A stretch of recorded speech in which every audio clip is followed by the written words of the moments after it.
মরার কথা শুনলে বেস্ট ফ্রেন্ডের রিয়াকশন।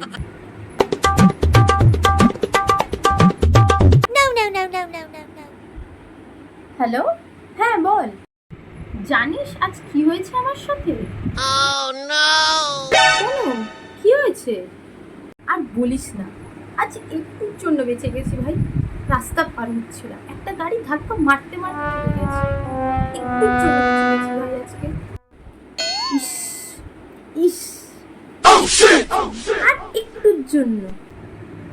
আরে কি একটুর জন্য? আরে বাবা, আজ যদি তুই একটুর জন্য না বেঁচে যেতিস, আমি একটা নেমন্তন্ন বাড়ি পেতাম, মানে তো শ্রাদ্ধ বাড়ি। কেন একটুর জন্য বেঁচে গেলি ভাই? মরেই তো যেতে পারতিস, অ্যাটলিস্ট একটা শ্রাদ্ধ বাড়ি তো পেতে পারতাম। শালা অসভ্য।